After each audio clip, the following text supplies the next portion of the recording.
Good morning mga ka-abroad, mga ka-ex-abroad. Kumusta kayong lahat?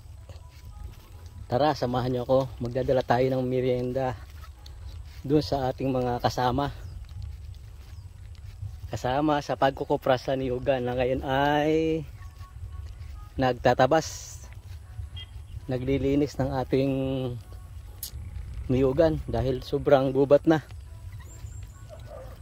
Itong paglilinis nilang ito ay kasama sa aming deal na sila ang maglilinis ng niyugan and 50-50 ang ating partihan. So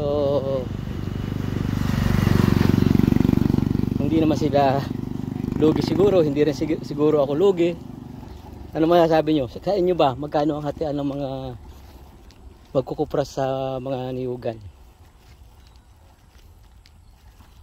Dito ay ganyan 50-50, pero sila ang maglilinis ng mga niyugan. Ang style dalawang beses sa isang taon na tatabas ng buong niyugan. And ito, napagtabas sila dito. Ayan o. Ayan o. Saka yung ibang mga kayang pisonin ay pinipiso na lang. Ano ba, ginigiik yung damo, pinapatumba para luminis. Ayan o, tulad ng mga ano ba to? Anong damo ba yung binububong? Kugon. Nalilimutan ko pati. Kugon. Ayan. Ito yung boundary ng ating niyugan. Ito naman ay daan papasok papunta sa aming tuklong. Malapit lang tuklong yan. Kaharap lang yan ay tuklong. And ayan yung aking mga kasama sa pagkukupras. And wala na palang daan dito, so dito na tayo susuot. Up, yeah. Aray ko, may bakod naman itong ating property. Libot ito ng bakod.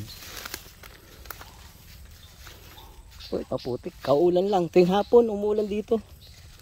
Mainit sa umaga hanggang tanghali. Tapos hapon, bibira ng ulan. Ako, grabe. Kaya ang dami nagkakasakit ng trangkaso. Yan o. Ang ganda na ng niyugan pagka natatabasan o. Diba?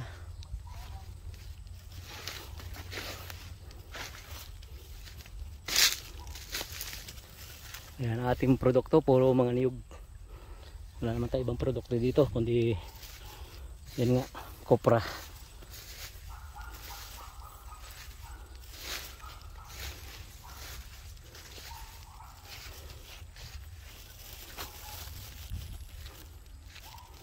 Hoy!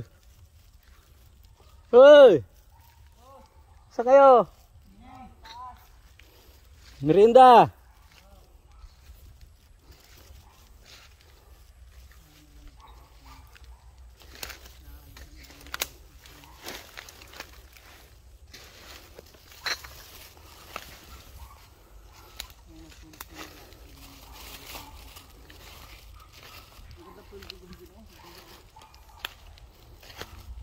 Stop, merienda mo na. Oh.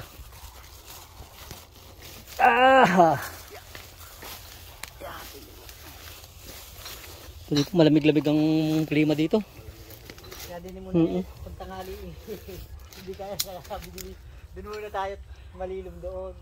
Pag init dyan tayo kita niyugan. Gubat na gubat yan oh. Ay talaga. Pero pag ito'y nalinisan, ang ganda nitong ano, Hindi na pati ho yan gugubat ng gagayan ho. Sasunod din na ulit yan. Lalo pala tanggal natin itong mga ano, mga koy-koy ng malalaking mga puno ito. Pinuputo na nga yung kaya. At nang pagpipisan maluwan-aluwan. Kung meron nga lang ano, yung ano to, power saw na ano, no? Ito nga naman yata nung maliit na yun, madali masira. Ala, saglit lang naman yun, yung nabibili sa Shopee. Ano? Pungapong. Ang lalaki ng pungapong dito. Talagang ganggabraso ang puno. Oh. Ito, Ang dalawang lapid. mataas pa sa tao. Hindi, siguro yung kasi Ito yung dating ano eh. niya kagawan. Pinapakain namin sa baboy. Yung mga Di wala siya sildo ngayon. ano, native na baboy. Wala yung ano.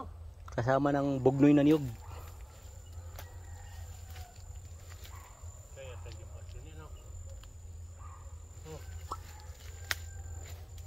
Bagay ang ganda mga... Hoy, kita na dito yung ano yung. Kita na dito yung ating rest house. Oh.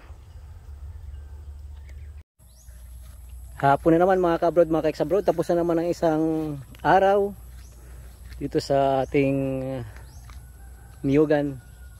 At ito, medyo malawak-lawak na rin yung ating nalinisan. Ayan o. Pangitang-pangitan na yung ating kapaligiran. Hindi tulad dati na halos magkatabi na kayo nung naglalakad dyan eh, hindi mo pa maaninag dahil sa gubat. Ngayon ay talaga namang pangitang-pangitan na. Ayan, bukas another day, another tabas ulit. At siguro by mga 2 days na lang at tapos na itong ating paglilinis ng